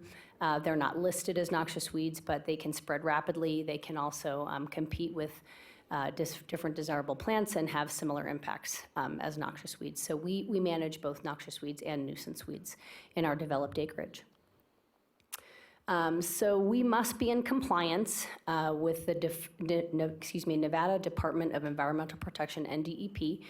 We have a stormwater permit, and per that stormwater permit, we share that with both the City of Reno and the City of Sparks, so it's shared between all three local government agencies. And we have to do an annual report on usage of fertilizers, insecticides, fungicides, and rodenticides used in our parks. So we do that on an annual basis and right around this time of year. So the requirements are pretty specific. So everything that we do out there, we have to have in this report, we have to provide the name of the products that we use, the method of application, how much volume we use, the certifications and/or training of the field staff that are using those pesticides, acreage of land treated, storage, how much staff hours and staff costs associated with pesticide use, and then also whatever the goals and objectives are of each year. So it's pretty specific, highly regulated. The staff that work with the pesticides, again, must be under the supervision of a pesticide application license. So we do have some seasonal staff that do spray, but they are under that supervision. Their supervisor gives them that direct information that they need in order to do things safely. The licensed staff that we have currently is all of our maintenance supervisors, our assistant horticulturalist, our park maintenance workers hired since 2018, and the natural resource planner. So we have quite a few people that are out there that are licensed that are overseeing this program. And then also the UNR's Cooperative Extension has provided training over the last at least 10 years that I'm aware of, probably longer. And it's a training called Weed Warriors. It talks about both noxious weeds and nuisance weeds and different methods of treatment. So pesticide use in parks, again, back to the label is the law. Typically, you're going to see a caution, a warning, and a danger. Those are the three different levels in which you're going to see on any type of pesticide use. And along with those comes a varying degree of precautions that are needed. Anytime staff is out there spraying, they are using personal protective equipment, otherwise known as PPE, and it's required by the label that typically includes a respirator, gloves, eye protection, long sleeves, and long pants. Anytime staff's making the decision to go out and spray, they're definitely looking at the weather conditions. Anytime you spray what's called a pre-emergent, so this is before the weed has even popped out of the ground, you want to do that before rain is expected. So when it rains, it actually is better for that product to get into the soils and prevent that weed from becoming a problem. And then, of course, our staff will not spray on windy days. That's a big no-no. You don't spray when it's windy. So they make sure they're always looking at the weather conditions before they're going out there and doing any of this. And then, of course, re-entry. It's only safe when the product dries. In our environment, it can be literally within minutes of application because we live in such a dry climate. But that's an important thing to keep in mind. And then I wanted to show you some examples. So when the stormwater permits are required, some of our staff actually do pretty detailed reports on the acreage that is actually, that we use pesticides and/or fertilizers. We have to do fertilizers as well. So this is just an example of some parks in the north. Martin Luther King Jr. Memorial Park, roughly 0.19 acres of that park, and it's highlighted in red on the map. Those are the areas that are being sprayed for pesticides, or we're controlling weeds, if you will. Cold Springs Park, we do roughly 1.91 acres of treated landscape for pesticides. The turf areas, they would be managed with fertilizer. And then Lazy 5 Regional Park, 5.2 acres is treated. So again, the red areas are the treated areas, and you can see that that's a lot of those areas that are typically a landscape bed that maybe has decomposed granite or DG in it, and if they weren't controlled, you'd see weeds throughout them. So that is typically what our field staff is doing on several, I would say a few times a year. And I'm going to turn it over to Joanne Loudon, our natural resource planner, who will now talk about pesticide use in our open space areas.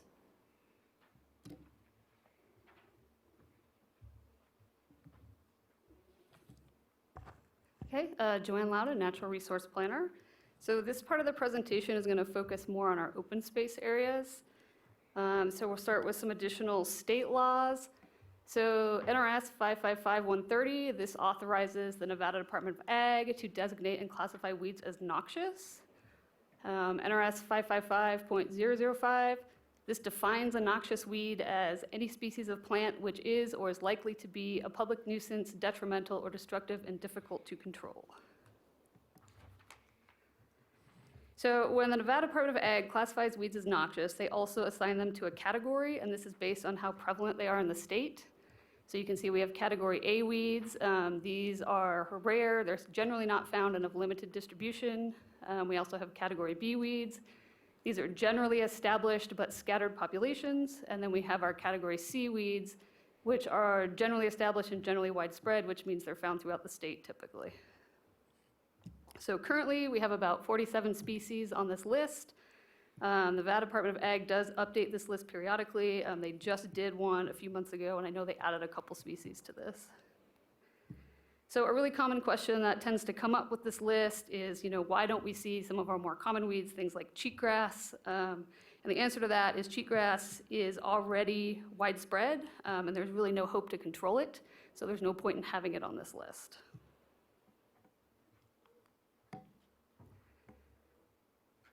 Okay, so another state law, NRS 555.150, this states that every railroad, canal, ditch, or water company, and every person owning, controlling, or occupying lands in the state, and every county, incorporated city or district having the supervisor and control over the streets, alleys, lanes, rights-of-ways, or other lands shall control weeds declared as noxious as provided in NRS 555.130 in a manner specified by and whenever required by the state quarantine officer. So ultimately, what does this mean? This means that all landowners are responsible for controlling noxious weeds on their property. It is the law. So really, we have a legal responsibility to control noxious weeds on county properties, and this includes our park and open space areas. Sometimes we also control nuisance weeds, although this is not mandated by law. So we conducted some weed inventories this year. We were focused mostly on our Truckee River parks, so we did inventories in Lockwood, Betsy Collin Donnelly, DeRoscar, Mayberry, and Crystal Peak. And we also inventoried some of our regional parks that are connected to the Truckee River through ditch systems. This included Rancho San Rafael and Bartley Ranch Anderson. So this first map, I'm showing you kind of the distribution of noxious weeds in Lockwood. Polygons represent the larger infestations, and the points represent either single plants or small clusters of plants. So in Lockwood, some of our more problematic species include tall whitetop, Russian and spotted knapweed, and purple loosestrife. And you can see we have quite a few. So this is just to give you a general idea of how widespread this problem is. So this is a slide showing a map of DeRoscar. Some of our most problematic weeds here include our thistles, which are musk, scotch, and Canada, tall whitetop, hoary cress, medusa head, and poison hemlock. This is a map of Mayberry. Our biggest problems here include yellow star thistle, medusa head, spotted knapweed, and of course the thistle, Scotch musk, and Canada. You can see there's a big patch of yellow kind of right in the middle, and that was a new infestation of yellow star thistle that we found for the first time this year.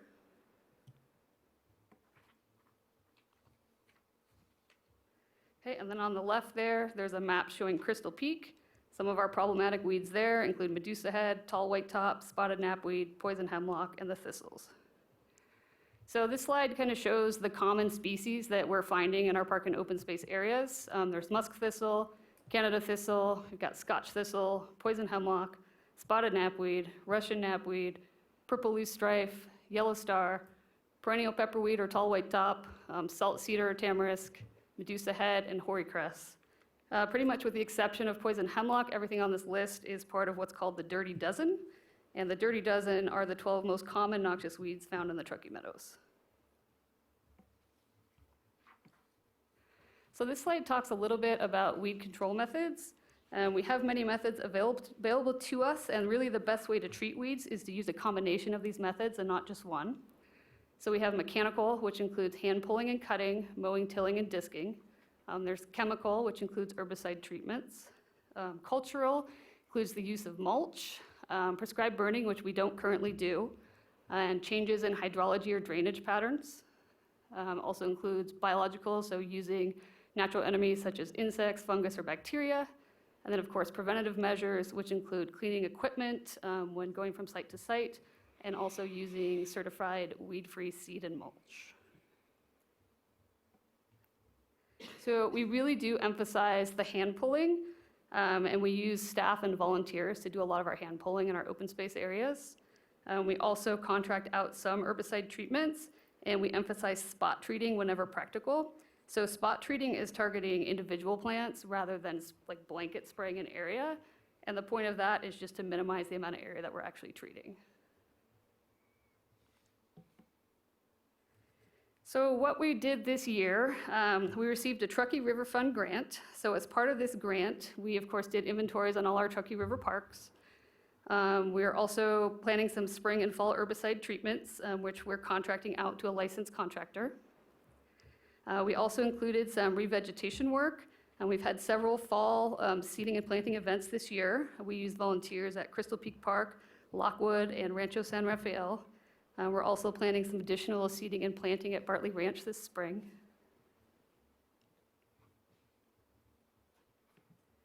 So volunteers, we rely heavily on volunteers to help with mechanical weed removal. Each year we participate in the Keep Truckee Meadows Beautiful cleanups, which happen twice a year, one in spring and one in fall.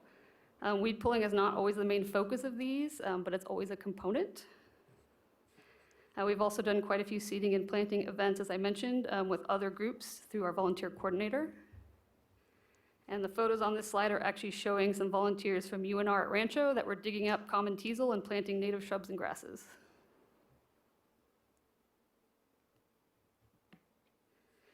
So this next slide shows a before and after at Lockwood. This was done with volunteers as part of the September 2019 KTMB cleanup. And we had volunteers remove Russian knapweed on the left there, and then we had them plant some native grasses, and you can see kind of the before and after. And this just illustrates like the great work that volunteers do to help us with weed management, but also shows you that we're really limited to these small areas of treatment.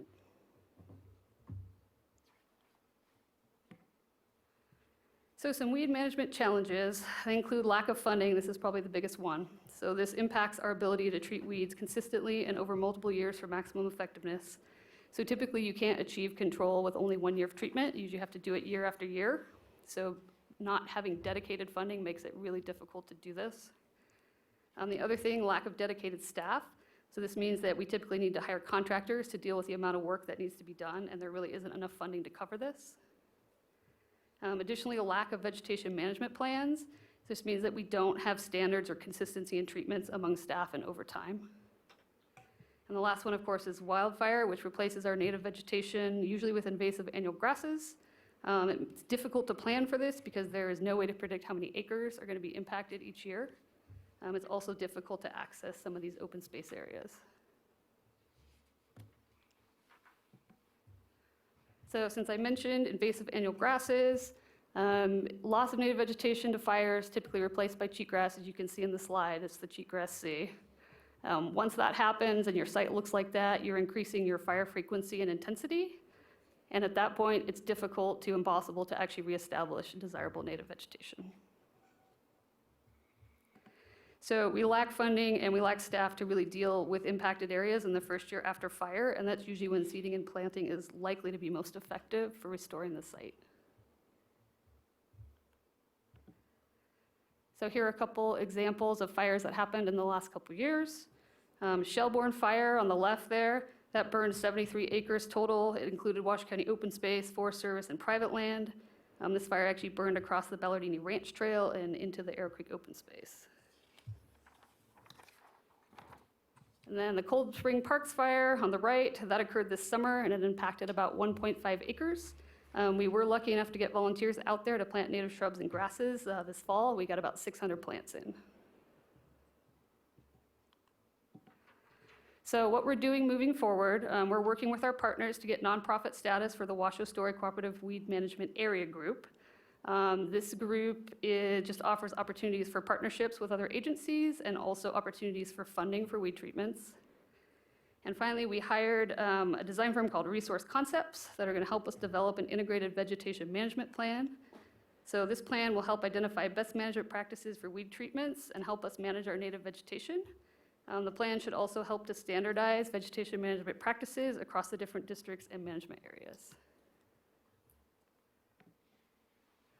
And that concludes it. Thank you both for the presentation. Questions? Any questions? Then I have one, and upstream properties bring a lot of white top into parklands for lack of control in those upstream properties, and particularly in the Damani, Double Diamond area, there's white top everywhere. And I understand the state law regarding that, but it doesn't look like nothing's happening to make certain that the private property owners control their white top. So the only issue that where it applies to Washoe County parks or City of Reno parks is it migrates through those water systems and populates parklands. Can any pressure be put on those people to take care of their properties so it doesn't do that? Well, I know that the letters that we receive on occasion, private property owners receive the same letters. So they are under the same, Nevada revised statute, requirement of having to manage those weeds on their property, public or private. But it's so pervasive in some areas. I'm sure it's just, again, like Joanne said, unless you really are doing it year after year on a consistent basis, it's really difficult to control. And yes, water is, a prime source of, those seeds getting from place to place. And sometimes if you can't manage those, and that's why we try to focus and target on the areas like the Truckee River parks, and areas where we have ditches, because those are areas where we know that a lot of those noxious weeds are coming to our properties through that water system. And I'm not being critical of anything that you're doing or the county's doing. I'm just hoping that the message is heard by private property owners that may be watching this presentation. So, any other comments, Greg? I'm going to start out by being that guy. I assume that the start of this is pesticides, and you've described herbicides the whole time, but I assume that you don't use a lot of pesticides in the parks? So pesticide is an overarching category for herbicides, rodenticides, fungicides. They're kind of all pesticides. We're getting rid of a pest, and the pest could be a rodent, the pest could be an insect, the pest could be a fungus. So. In this one, I'm just making a guess on, is that for someone to want to bring this up, I would think they'd be looking at what type of more green pesticides or more green herbicides might you be looking at? Is that something that you've been concentrating on? Is how to be more ecologically friendly with the things that you're putting out? So the majority of the pesticides that are used in our parks are things that anybody could get at a Home Depot. So it's going to be one of your cautionary label chemicals. And again, that's all information that we have in our reports. But the staff is very sensitive to those things, and they are regularly looking at different different types of treatment and different chemicals that are out there that are effective. Okay, thank you. Absolutely. Any other comments, questions? None? Thank you very much, both of you. Great presentation. You're welcome. All right, moving forward to item 13, Program Park of the Month, Christmas Trees for Special Families. Andy.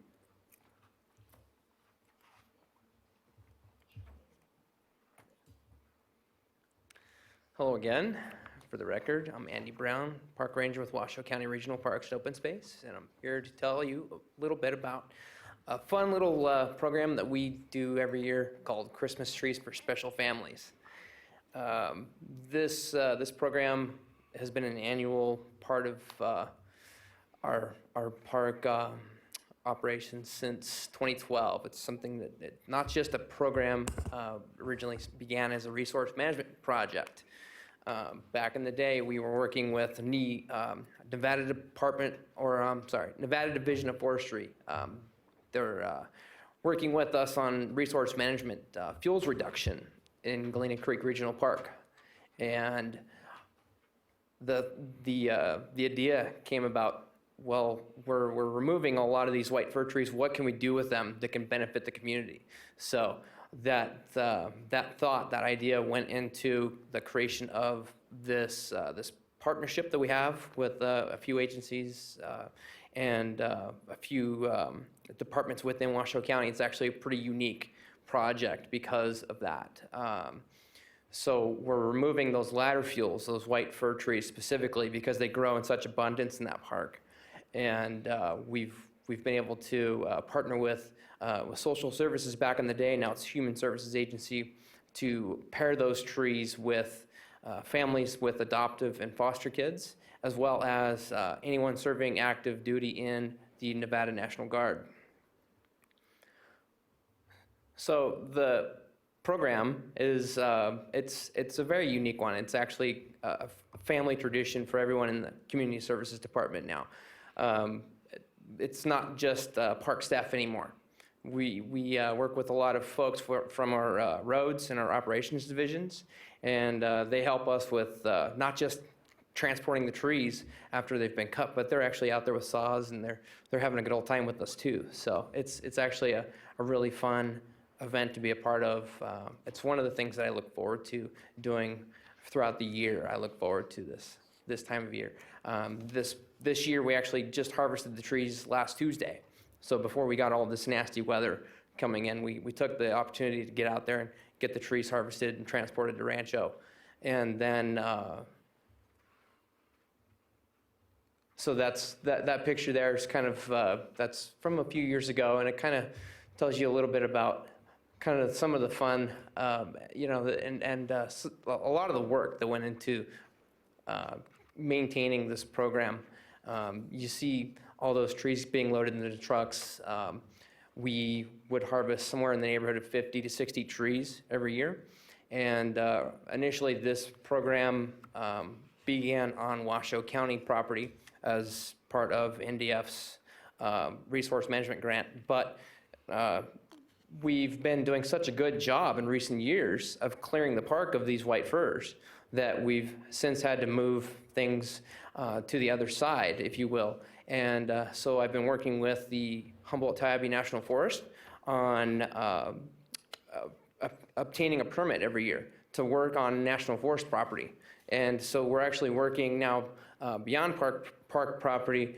You know, the U.S. Forest Service is a huge partner of ours, and we all have the same goal in that area. And wildfire mitigation and you know, drought stress reduction and things like that are all common goals. So we're all working in that Galena corridor together, and there's a good representation of some of the folks that have worked with us over the years to make this program possible. That was the group photo from this past week that we all took. So there's a good mix there of Washoe County staff. The distribution event this year takes place in a couple of days, this coming Friday at Rancho Summerfell from 4 to 7. And working again with the Human Services Agency and the National Guard, we were able to pair families with these trees. And we give them away free of charge. It doesn't cost these families anything. It doesn't cost the public anything for us to conduct this program. It's really cool. That's why it's so beneficial in multiple ways, and it makes it possible for us to do this every year. There will be fun activities and crafts for the family. We usually put together some sort of fun activity like pony rides. We'll have Smokey Bear joining us this year. and there will be free tree recycling provided by KTMB after the holidays. The other thing I wanted to throw out there is, it's a volunteer-based event, and I'd like to take the opportunity right now to invite everyone on the commission to come out to Rancho this Friday if you want to volunteer. It's a lot of fun. So we'll have hot cocoa, I'm sure. Probably have some additional crafts available, things like that. So, but this kind of puts a face to the program and tells you a little bit about who we're impacting. So all of these folks are either families with adoptive or foster kids or folks with active duty military personnel. Rosie, the donkey there, she'll be here. I believe we'll have Rosie again with us this year. So program highlights. We've served through this program over 400 local families. There's probably more than that I'm missing since 2012.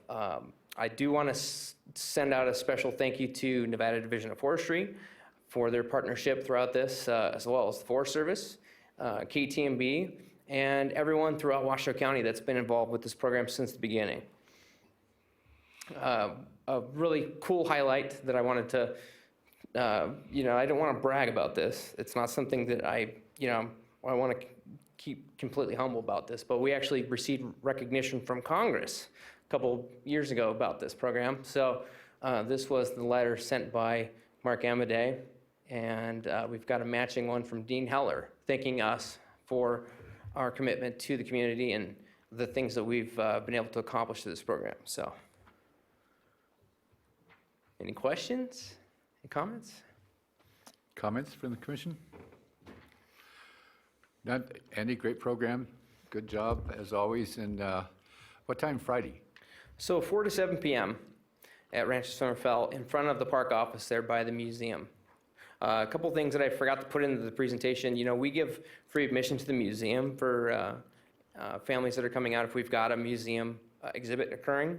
But we also, if we have any trees that are not paired with a family, we've got a handful of trees left over every year, we'll actually load those up and take them over to St. Vincent's and donate those. So every tree that's harvested from the park ends up going to a home. It's always serving a good cause. So. Great. Yeah, I'll just add that I think it's a great cause. It's great that you're helping out the families in need and our active or the people that are in service of our country. Absolutely. Super job. Thanks, Andy. Thank you.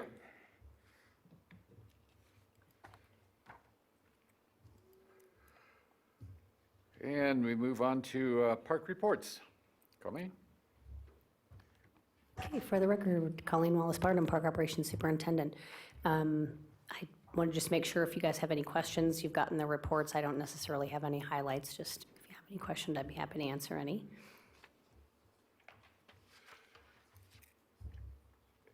Commissioners, any comments, questions? Thank you, Colleen. Okay, you're welcome. That was quick. Director's report. Good afternoon. For the record, Dave Solero, Assistant County Manager. One item that I wanted to cover with you all today, very briefly, is on Tuesday, December 10th, the Board of County Commissioners will hear an item related to design of Wild Creek Golf Course. I know that's something that we've spoken with briefly a little bit, and looks like Kathy's got my item up there, but it may not actually show you what I want to show you, which is, oh, there we go. So this is the southern portion of the Wild Creek Golf Course property. On the lower left-hand side is the existing 9-hole par 3 course. If you've been out there and you're know the course at all, just to the bottom of the screen is McCarran Boulevard, and there on the left-hand side is Sullivan Lane. The clubhouse is marked in red and the cart barn in red as well. So the current plan, we've been working with Duncan Golf, is to keep that existing par 3 9-hole course in operation and rebalance some of the holes of the existing 18-hole course, which actually closed on November 2nd, so that the school district can start work on the or ditch realignment, but we would create a new 9-hole full-length course utilizing some of the existing 18-hole course to keep this golf course operational and sustainable for Washoe County into the future. So this is going to be a design contract that'll go before the Board of County Commissioners on Tuesday to start the design work. The plan is right now to design the project and put it out to bid in early February of 2020. Have the construction of the golf course occur over next year and start the grow-in period in the fall of 2020 so that we could open the course full 2 basic 9-hole courses on this location in 2022. 2021. The spring of 2021 would be when we would actually open this back up for full and complete play. So it will take about a year of the golf course, majority of it being closed, but we will operate the 9-hole par 3 course. So that will continue out there. We're also planning some improvements to the clubhouse, and the parking area needs to be redone. But that is our, this is kind of the preview for you to what's happening next at Wild Creek. I know there's not a chance potentially for discussion, but Leslie might allow us to ask some questions. I don't know. Mr. Chair, this is a great topic for a future agenda item, and then all the questions can be asked at that time. So I just wanted to give you a preview since I will be coming before the Board of County Commissioners on Tuesday the 10th, and I'll explain a little bit more to the board at that time. You're certainly welcome to watch or show up to that if you've got any comment or concerns. But I do believe this is a pretty good opportunity for Washoe County to continue golf at the Wild Creek location, which is what the community has asked us to do. So that's my presentation for Director's Report today. Hopefully, I mean, there's no time before the county commissioners meet on this, so hopefully at some point in the future, you can give us the decision and an overview of the project. I will certainly bring that back as a future item with a full presentation. Like I say, we're trying to beat the weather on a few things. Funding was just realized on this, and we're really starting to go. But I'd love to bring it back to you all when we get a little bit deeper in the design as well, so we can really understand what's going on at the golf course. Okay. That's it? That's it. Questions, comments? None? Thank you, Dave. All right, commissioners' comments, announcements? Start down here with. As a commissioner comment, I'd like to mention that tomorrow night at the city council meeting, the council is hearing a proposal for the Reno Gateway Business Park. The Gateway Business Park currently is in Washoe County land, and the city would have to annex the land and give it or approve this project. The problem with it, from my perspective, is what it does to the Pyramid Tahoe Bikeway, access to one of the best rides in Reno, which is the bike ride in Reno, which starts in my district, in District 1, typically from the Bayberry area, and goes out 4th Street towards Verdi and loops around 4th Street and comes back.